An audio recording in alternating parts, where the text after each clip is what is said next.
Bonjour et bienvenue. Le dernier jour d'Euronaval et sur ce plateau télé aujourd'hui, moi je m'appelle José Manuel Lamarque, je suis en contact avec Nicolas Mazzucchi, je suis en train de perdre mes mots. L'invité de ce plateau, Nicolas Mazzucchi, est directeur de stratégie navale au Centre d'études stratégiques de la Marine nationale, le fameux CESM. Pour votre ouvrage, La confrontation en mer, et aussi l'avenir de la stratégie navale. C'est édité aux éditions du Rocher. Je vais vous demander de prendre l'Esquimau. Voilà. Pourquoi l'avenir de la stratégie navale? Parce que la confrontation en mer, on comprend. L'avenir. L'avenir, parce que finalement, tout est en train de bouger aujourd'hui. Quand on regarde ce qui se passe dans la stratégie navale, vraiment de la stratégie, pas la tactique, je ne suis pas du tout un spécialiste de tactique, ce n'est pas mon domaine, mais dans la stratégie navale, avec l'ouverture d'un certain nombre de milieux et de champs, avec l'émergence de nouvelles technologies, qu'on commence à voir arriver, qu'on voit arriver d'ailleurs sur ce salon, et d'autres qui sont encore prospectives, qu'on peut imaginer voir arriver à l'horizon de quelques années, quelques décennies, on se rend compte qu'on va avoir des bouleversements extrêmement forts dans la stratégie navale. Donc le livre, en fait de la rétrospective, de l'actualité, et se lance, alors de manière très humble, aussi un peu dans la prospective sur la stratégie navale. La prospective, oui, mais c'est la raison pour laquelle votre introduction, ce sont les caractéristiques du milieu. Quelles sont-elles ? Alors exactement, parce que de toute façon, quand on fait de la stratégie de milieu, ce livre est un des rares livres en France aujourd'hui de stratégie de milieu. Il faut d'abord se replonger dans le milieu sur lequel on travaille. En fait, de manière très simple, et ce que je vais dire n'est pas du tout révolutionnaire, mais la mer, c'est d'abord un milieu immense. 75% de la planète. Voilà. Ça, c'est la première chose. C'est un milieu fluide. L'être humain ne peut pas s'y maintenir de manière naturelle, sauf au travers du truchement d'un objet qu'on appelle un navire, un sous-marin, un aéronef, etc. C'est un milieu dans lequel, et les marins le savent bien, il y a une tyrannie des distances et du temps. Un navire, c'est lent, un sous-marin, c'est lent, un aéronef, moins, mais quand même, pour couvrir, il faut se rendre compte que quand on doit faire appareiller un navire pour aller traverser l'Indo-Pacifique depuis Toulon, ça met plus de 3 semaines. Donc le temps de réaction stratégique, le temps de réaction militaire, il doit aussi tenir compte de cette caractéristique du milieu. Et la dernière grande caractéristique du milieu, c'est la question de l'opacité. Ouais. Ce qui se passe sous la surface. Et évidemment, plus on va en profondeur, plus la question de l'opacité se pose. Mais cette question de l'opacité, elle est centrale dans la stratégie navale. Donc quand on met ensemble ces 4 éléments-là, qui, eux, sont liés au milieu. Alors après, dans la guerre navale, il y a un autre élément qui est un peu dimensionnant, c'est la question de la létalité. Je pense qu'on y reviendra peut-être plus tard. Mais ça, c'est évident, oui. Voilà, mais ces 4 éléments du milieu, c'est-à-dire qu'on ne peut pas changer, qu'on peut très difficilement changer. Sur la question de l'opacité, il y a peut-être des choses qui vont évoluer justement dans l'avenir de la stratégie navale. Il faut repartir d'eux pour être capable de poser aujourd'hui et, une fois de plus avec une certaine humilité, vers demain, une appréciation sur ce que va être la confrontation en mer. Comme votre ouvrage a pour titre La confrontation en mer, justement, la dernière grande bataille navale, c'était quand? Alors la dernière grande bataille navale, c'est bien évidemment les Malouines. Oui. Si on regarde ça... En fait, 1981 82. 82. En fait, la dernière grande opération navale. Je préfère plutôt... C'est opération, c'était vraiment pas bataille. Je préfère parler d'opération dans le sens où les Malouines, en fait, quand on regarde bien, ça va concentrer les 2 types d'opérations les plus complexes en termes de guerre navale, que sont l'aéronavale d'une part et l'amphibie d'autre part. Et en plus, en fait, c'est une opération qui est assez inimaginable. En fait, c'est vrai, quand on se reprojette aujourd'hui, on se dit une force navale composée de navires, porte-aéronefs, navires civils affrétés, navires amphibies, frégates, sous-marins, à plus de 7000 km de ses bases, sous le feu ennemi. C'est pas la première, mais c'est l'une des premières grandes batailles où vont apparaître les missiles anti-navires. C'est quand même un vrai bouleversement. Les fameux Exocet. Les fameux Exocet. Alors, c'est pas la première bataille navale où on a eu des batailles avec des missiles anti-navires, c'est la bataille de l'Ataki en 73. Mais oui. Les Malouines, ça a été très très marquant. Et d'ailleurs, c'est toujours à l'heure actuelle en fait l'une des références pour un certain nombre de choses dans toutes les marines du monde, notamment ce qu'on appelle la MACOPS, la maîtrise des capacités opérationnelles, c'est-à-dire la capacité à continuer le combat après avoir été sous le feu, après avoir pris des coups. Et tout ça, en fait, c'est du retour d'expérience des Malouines. Avant de revenir à votre ouvrage, vous avez parlé d'amphibie. Est-ce que l'amphibie est toujours une réalité en stratégie navale aujourd'hui? Oui. Oui. Alors après, il y a plusieurs... Parce qu'on parle de navires, on parle de sous-marins, on parle d'aéronefs, mais on ne parle jamais d'amphibie. Alors ça fait partie, comme je disais, des 2 grandes opérations les plus complexes. La première, c'est la mise en œuvre d'une capacité aéronavale embarquée depuis porte-avions, porte-aéronefs. Alors plus compliqué, bien évidemment, depuis porte-avions que depuis porte-aéronefs. Et la deuxième, c'est la capacité de projection d'hommes ou de matériel de la mer vers la terre, mais aussi de la terre vers la mer, puisque l'amphibie, ça se pense aussi dans les 2 sens. Oui, c'est dans les 2 sens. Voilà. Et donc, finalement, on a 3 types d'amphibies aujourd'hui qui existent. On a un amphibie qu'on appellera de mobilité stratégique, c'est-à-dire je dois déplacer des gens ou des objets d'un point terre A à un point terre B en passant par la mer. Finalement, on pourrait dire c'est du shipping, mais techniquement, c'est de l'amphibie. Dans, on va dire, une conflictualité qui est très faible, voire inexistante. Deuxième type d'amphibie, auquel on pense aussi rarement, c'est ce qu'on appelle le HADR, c'est-à-dire les opérations de soutien post-catastrophe naturelle, dans lequel, quand vous arrivez dans un pays, que ce soit une île, un archipel ou un continent, où il y a eu une très grande catastrophe naturelle qui a détruit des infrastructures portuaires et vous ne pouvez pas accéder pour venir apporter des secours à partir d'infrastructures portuaires intactes, vous devez mener des opérations amphibies. C'est ce que la France a fait par exemple après l'ouragan Irma aux Antilles. Et le troisième type d'amphibie, celui qu'on a un petit peu en tête, c'est l'amphibie dit d'invasion. Débarquement d'Incheon pendant la guerre de Corée, 6 juin 1944, l'ensemble des grands débarquements ou des petits débarquements qu'on a pu connaître pendant la Première et la Seconde Guerre mondiale. Celui-là, oui, il existe toujours, il doit toujours exister, mais bien évidemment, il est lui aussi remis en question, remis en cause, non pas dans sa pertinence, mais dans ses modalités, parce qu'aujourd'hui, la guerre littorale et côtière notamment, on l'a vu en Ukraine, on a vu en Ukraine aussi avec la limitation par les capacités ukrainiennes de déni d'accès justement de la mer vers la terre, c'était notamment quand les Russes visaient Odessa, au travers d'outils finalement à un coût relativement limité, des mines, des drones de surface suicide, des choses comme ça, qui sont quand même capables aujourd'hui d'aller dissuader ce type d'opérations, qui sont quand même des opérations où, en termes de doctrine, on considère, alors historiquement aujourd'hui, je ne pourrais pas vous le dire, mais ça fait longtemps qu'on n'a pas fait d'amphibie, mais en termes de doctrine, on considère qu'il faut une supériorité de 8 pour 1 pour l'attaquant pour que ça réussisse. Pour ceux qui nous regardent et qui ne sont pas donc des spécialistes de la question de la stratégie navale, dans l'esprit commun, l'amphibie, on le traduit par hovercraft, mais ce n'est pas que l'hovercraft. Non, pas du tout. Ça peut être des tas de choses. Ça peut être des tas de capacités. Quand on réfléchit d'une certaine manière, quand on fait de l'insertion de nageurs de combat, de l'insertion de commandos marines, c'est de l'amphibie aussi. L'amphibie, c'est tout ce qui est la projection de la mer vers la terre et de la terre vers la mer. Voilà, très simplement. Dans votre ouvrage, la première partie, la stratégie navale du premier 21e siècle, alors premier 21e siècle déjà, c'est la fin du sea basing, c'est-à-dire pour vous, il y a le retour de la mer comme espace de confrontation. Qu'est-ce que ça veut dire ? On est resté pendant, alors ça dépend des spécialistes, certains vont dire 30 ans, plutôt les dividendes de la paix. Moi, je vais être beaucoup plus méchant, je vais dire quasiment 70 ans, donc la guerre froide plus les dividendes de la paix. À peu près. Dans une période de vision stratégique qui est très limitée, qui est assez molle, pour une raison assez simple. Je repars sur l'ensemble de la guerre froide. La guerre froide, en termes de stratégie navale, qu'est-ce que c'est ? C'est 2 approches qui sont totalement symétriques l'une par rapport à l'autre.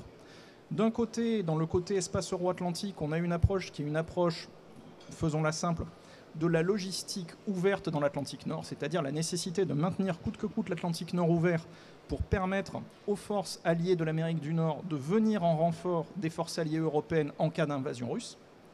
Donc c'est fondé sur les groupes aéronavals, les forces de surface, les capacités anti-sous-marines pour aller justement contrer les sous-marins adverses. Et du côté URSS, en fait, c'est une stratégie qui est complètement en miroir. C'est une stratégie dite du bastionnement, c'est empêcher les autres de venir. Donc là, on n'est pas du tout sur des navires hauturiers, très peu. On est sur beaucoup de sous-marins et beaucoup de capacités de missiles anti-navires, notamment aéroportés, pour aller détruire justement ces capacités logistiques adverses. Donc déjà, on se rend compte qu'en termes de stratégie navale, on n'est pas dans des choses qui sont très, j'allais dire, très confrontationnelle, très innovante, très en recherche justement du petit différenciant. Et en plus, sur les dividendes de la paix, en fait, on enlève ce paramètre URSS et on se retrouve avec des forces de l'espace euro-atlantique au début des années 90 et pendant les années 2000, quasiment jusqu'à la fin des années 2000, qui ont non pas une supériorité navale, mais une suprématie navale. C'est-à-dire que dès 1992, l'US Navy a publié un document qui s'appelle From the Sea, qui est suivi par un autre document en 1994 qui s'appelle Forward from the Sea, et qui pose en fait ce qui va être la réalité mentale de ces années-là, de dire notre force navale, à nous les pays de l'espace euro-atlantique de l'OTAN, donc, est tellement importante et tellement supérieure à celle de tous nos compétiteurs que la mer ne peut plus être un espace dans lequel on va être contesté, et donc la mer va nous servir à positionner, base en anglais, des capacités pour aller frapper à terre. Donc cette notion du sea basing qu'on a vu en Afghanistan notamment. J'allais vous poser la question, où est l'erreur ? L'erreur, ça a été... Alors, c'est pas forcément une erreur, c'est effectivement, on se rend compte que pendant toutes les années 90 et la plus grande partie des années 2000, c'était le cas. Mais en fait, le rattrapage aujourd'hui, d'abord de la marine chinoise, parce que ça a été bien évidemment le premier acteur qu'on a vu rattraper extrêmement fortement cette chose-là et sortir progressivement, mais en fait aujourd'hui ils en sont vraiment sortis de la vision qui était la vision, c'est-à-dire les Chinois ils sont plus dans une vision du bastionnement, ils sont dans une vision de la projection, c'est-à-dire c'est autre chose que ce que c'était pendant la guerre froide, mais tout d'abord de la marine chinoise, ensuite de marine qu'on considérait de second rang ou de troisième rang, la marine indienne, la marine sud-coréenne, aujourd'hui on voit la marine turque, même toutes les marines de Méditerranée. Quand on regarde les marines de Méditerranée du Sud, le Maroc, l'Algérie, l'Égypte, on se rend compte qu'il y a une montée en gamme capacitaire, une montée en gamme opérationnelle, un accès à des potentialités militaires qui en fait font qu'aujourd'hui, si je ne reste que sur les acteurs étatiques, on a une prolifération des capacités d'agression, y compris en haute mer, qui est extrêmement forte. Et à ça, il faut même qu'on rajoute des acteurs para-étatiques, voire des acteurs non étatiques. Je prends un exemple très particulier. Oui. Quand on regarde les cartels mafieux latino-américains, qui ont aussi des sous-marins. Voilà, c'est justement là où j'allais en venir. Ils sont capables de faire ce qu'on appelle des narcodrones, enfin qui ne sont pas exactement des sous-marins, qui sont des semi-submersibles, mais ils sont capables d'avoir du drone semi-submersible pour faire du transport de stupéfiants. Évidemment, l'Ukraine nous l'a montré, transformer ce type d'engins en engins qui sont capables de porter des charges militaires relativement fortes en ayant une empreinte radar et une empreinte visuelle au niveau de la surface qui est extrêmement faible, c'est très simple à faire. Enfin, c'est relativement simple à faire. Donc ça veut dire que même des acteurs totalement non étatiques comme ceux-là, en fait, sont aujourd'hui capables d'avoir accès à de la technologie qui est une technologie de niveau quasiment de marine de premier rang. Donc on se rend compte quand on voit toute cette prolifération-là qu'aujourd'hui, en fait, ce monde a changé. C'est-à-dire qu'aujourd'hui, les pays de l'espace euro-atlantique ne peuvent plus se dire la marine, c'est du sea basing, la marine, c'est je vais frapper de manière sûre et protégée depuis la mer, c'est-à-dire je vais être protégé par le milieu d'une certaine manière, vers la terre. Ça n'existe plus. Ce qui veut dire aussi... en reprenant la question de la Méditerranée, aujourd'hui, il y a des forces navales en Méditerranée qui ont des sous-marins qu'elles n'avaient pas naguère, et ça c'est récent. Mais au-delà de ça, quand vous nous parlez de ces forces, qu'elles soient étatiques ou non étatiques, entre aussi la question du protectionnisme de son industrie. Bien entendu, du protectionnisme de son industrie, ou... je vais aller à l'inverse aussi, de la popularité de l'exportation de son industrie. Aujourd'hui, si on prend le cas des sous-marins, on se rend compte que les modèles les plus répandus aujourd'hui dans le monde, donc qui participent de cette prolifération de capacités, sont les modèles allemands U212 et dérivés du 212, 212A, CD, 214, 218 SG, etc., etc. Donc il y a une double vision en fait en opposition. Il y a effectivement du protectionnisme de capacités technologiques de qu'est-ce que je ne veux pas donner aux autres, mais oui. Il y a aussi de l'autre côté la popularité de comment, en fait, par le succès de mon exportation, en fait, je popularise ma technologie, je popularise mes capacités, et donc, quelque part, je deviens aussi dominant dans un certain nombre de technologies. Et pourquoi ces U-boats sont populaires ? Entre guillemets, bien sûr. Alors ça, ce serait pas forcément... Parce qu'en tant que Français, on est en droit de se poser la question. Alors, pour une raison simple, c'est que... historiquement, s'opérait une séparation qui était très nette sur les sous-marins d'attaque entre les sous-marins à propulsion nucléaire et les sous-marins à propulsion diesel. Voilà. C'est clair. Pas du tout les mêmes capacités, pas les mêmes types d'emplois, pas les mêmes choses. La France, comme la totalité des puissances nucléaires militaires, a fait le choix de la propulsion nucléaire pour des questions d'endurance, de discrétion, d'élongation, etc., etc. Les avancées technologiques qui ont été faites depuis à peu près 15-20 ans sur la propulsion diesel AIP, donc ce qu'on appelle la propulsion diesel sans air, Air Independent Propulsion, font qu'aujourd'hui, le différentiel qui existait historiquement entre les sous-marins diesel et les sous-marins nucléaires, à propulsion nucléaire, s'entend, diminue. Ça ne veut pas dire qu'il n'existe plus, il existe toujours, il y a toujours une vraie différence, une différence importante, mais c'est une différence qui tend à s'amenuiser. Et comme elle tend à s'amenuiser pour un coût qui est environ de l'ordre d'un facteur de 1 à 3 quand on passe de l'un à l'autre, on se rend compte que des pays qui veulent avoir accès à des capacités d'endurance à la mer de type régional, donc pas une projection globale, pas une volonté de traverser tous les océans de la planète, mais avoir une capacité de s'affirmer régionalement dans une mer comme la Méditerranée ou dans un espace, on va dire, relativement clos comme le golfe du Bengale ou des zones comme ça. En fait, finalement, c'est un très bon compromis entre la technologie et le coût. On va revenir dans votre ouvrage, et là vous allez décoder. Vous nous parlez du mahanisme contemporain et de l'approche aéro-maritime. Qu'est-ce que c'est que le mahanisme ? Alors, le mahanisme, en fait, c'est la traduction de la pensée de l'amiral Alfred Mahan, donc, qui est l'un des grands penseurs stratégiques de la fin du 19e siècle, début du 20e siècle, au moment où va se définir, on peut appeler ça comme ça, un petit peu la stratégie navale contemporaine, donc avant la Première Guerre mondiale. En gros, entre les guerres des années 1850-1870, qui avaient une empreinte navale, la guerre de Crimée, la guerre de sécession, etc., et la Première Guerre mondiale qui, elle, va un petit peu cimenter les choses. Donc pendant toutes ces années 1880, 90, 1900, 1910, il va y avoir énormément de réflexions et Alfred Mahan va être l'un des grands penseurs de cette époque-là. Et l'un des apports de Mahan, qui est remis en question aujourd'hui bien évidemment, c'est donc ce qu'on appelle l'école des eaux bleues, c'est de dire il faut qu'on soit capable d'avoir des grands navires puissants, capables d'emporter des canons de très gros calibre pour aller mener un combat avec beaucoup d'impact, une létalité très forte, le plus loin possible en mer. Ça, ce sont les cuirassés. Ce sont les cuirassés. À l'époque, ce sont les cuirassés. Les fameux Dreadnought. Exactement. Donc Mahan va être l'un des apôtres, d'une certaine manière Corbett au Royaume-Uni un petit peu différemment, mais aussi. Et le mahanisme, en fait, va positionner un petit peu cette volonté, d'être capable de construire des navires grands, puissants, très bien armés, capables de projeter de la force et de la puissance très loin, et au service, puisque Mahan écrit dans les années 1890, au service d'un pays qui, juste après la guerre hispano-américaine, se retrouve dans une position très particulière, puisque c'est la première fois de son histoire qu'il se retrouve obligé de se projeter en dehors de son continent, qui s'appelle les États-Unis. À la fin de la guerre hispano-américaine, les États-Unis récupèrent le protectorat sur les Philippines, et donc c'est la première fois de leur histoire où ils ne sont plus exclusivement une puissance du continent américain, mais deviennent une puissance du Pacifique. Et Mahan va servir un petit peu d'architecture intellectuelle à tout ça, et à aider l'US Navy et les États-Unis à devenir une puissance de projection globale.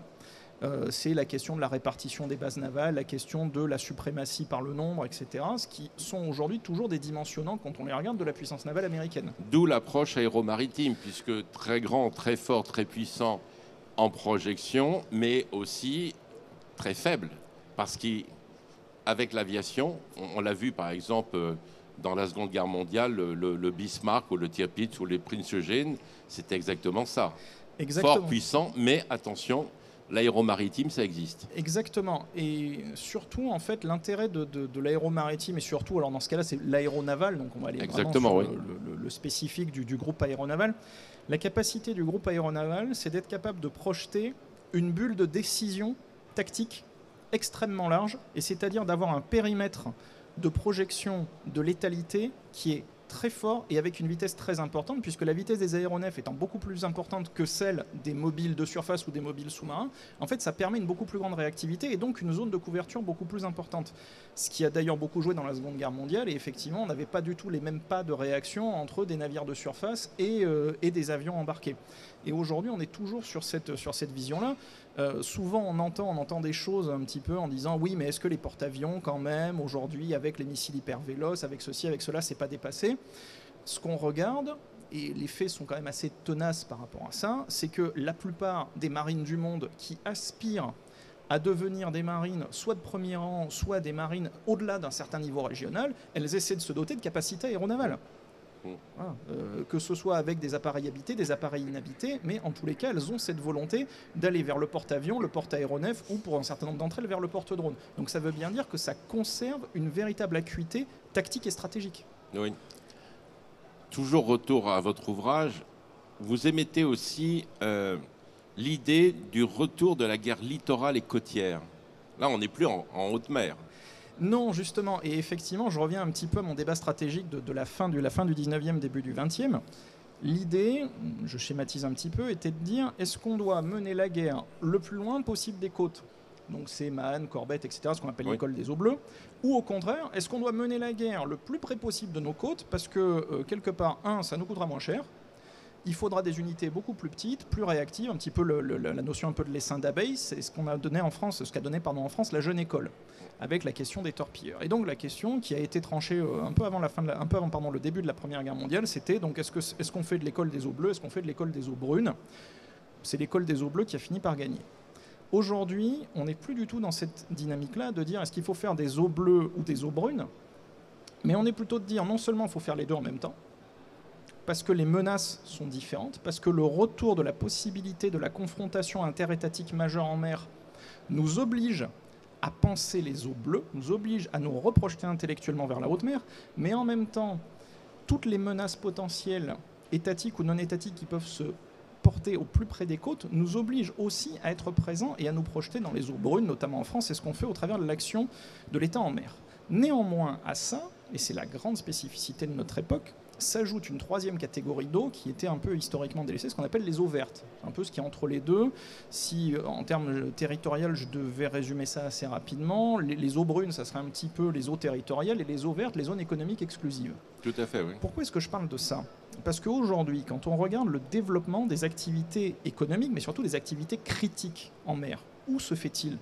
Il ne se fait plus dans les eaux territoriales aujourd'hui. Les plateformes pétrolières, les plateformes gazières, les champs éoliens. C'est ce qu'on appelle offshore. Voilà, l'offshore, le deep offshore ou l'ultra deep offshore. Hein. Aujourd'hui, vous êtes au Brésil. Au Brésil, vous forez par 3000 mètres de fond à plus de 150 km des côtes. Donc vous n'êtes plus en eau territoriale.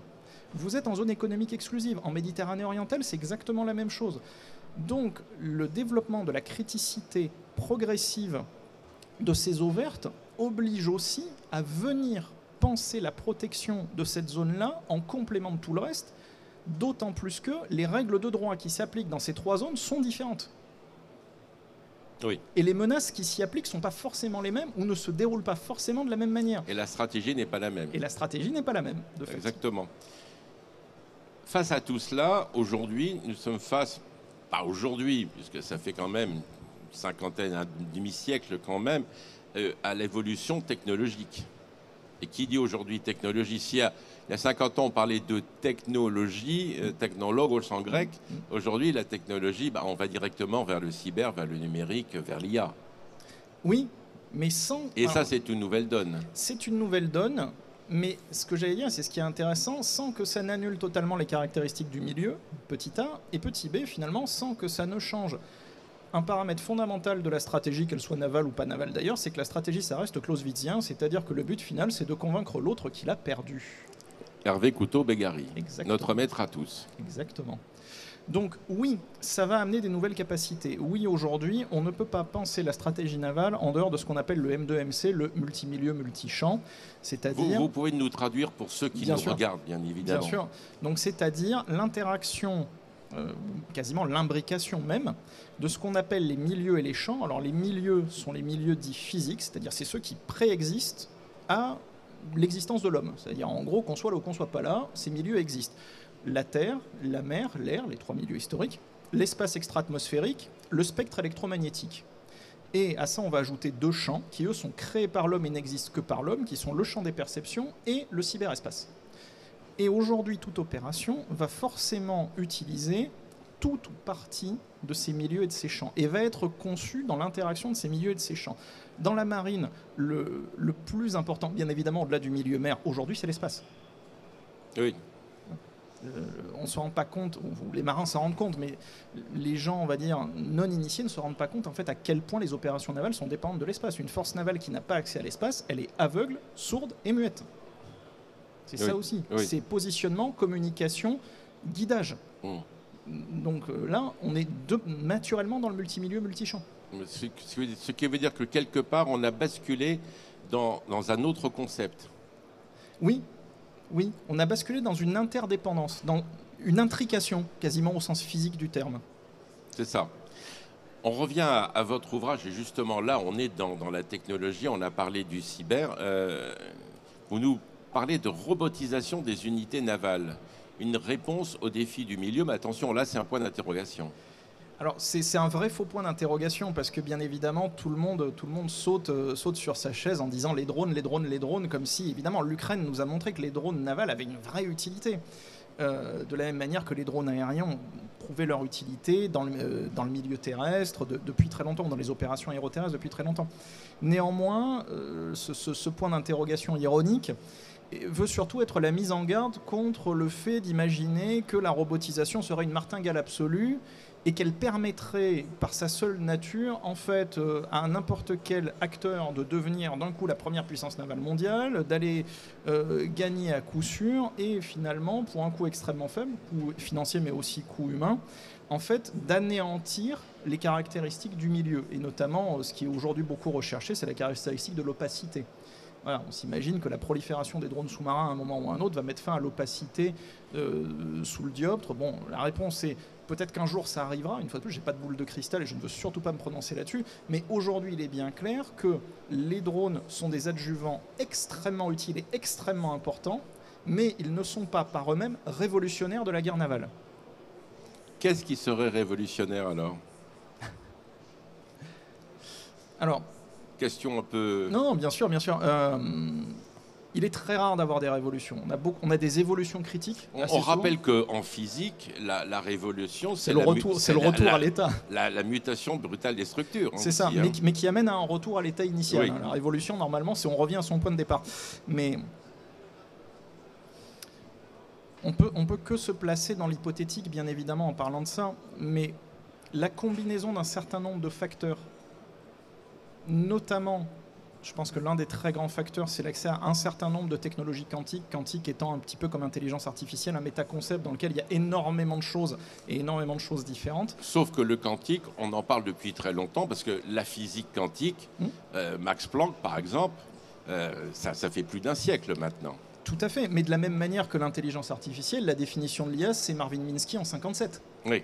Donc là aussi, c'est des technologies dont la formalisation et la conceptualisation est relativement ancienne, mais dont l'arrivée de la maturité des produits technologiques au service du public ou des armées, pour le coup, est assez longue parce qu'il y a quand même un certain nombre de verrous à lever, verrous techniques, verrous industriels, mais aussi verrous économiques. Vous êtes en train de nous dire quelque part que la fameuse IA ou le quantum, le quantique, même ancien, arrivant aujourd'hui, risque d'être dépassé par un autre concept ? Potentiellement. Potentiellement. Hein. Mais en tous les cas, moi, ce que je trouve extrêmement intéressant, c'est que malgré ce multimilieu multichamp, ou plutôt à cause de ce multimilieu multichamp, à cause d'un certain nombre de phénomènes de transparence, alors pas de la transparence de l'eau, mais de la transparence, on va dire, au-dessus de la mer, notamment permise par l'espace, on se rend compte que finalement, qu'est-ce qui se passe? Et qu'est-ce que ça amène en stratégie navale? Ben, ça reconcentre en fait la capacité stratégique et tactique sur l'être humain. C'est-à-dire si aujourd'hui, vous êtes capable de voir qu'une force navale sort du port, vous êtes capable de voir globalement où elle se dirige, vous êtes capable de la suivre avec des satellites, vous n'êtes pas capable de rentrer dans le cerveau de celui qui est en passerelle et qui commande la force. Et donc finalement, ça ramène l'art du commandement au centre de la décision finale. Et donc ça ramène l'humain au centre du jeu.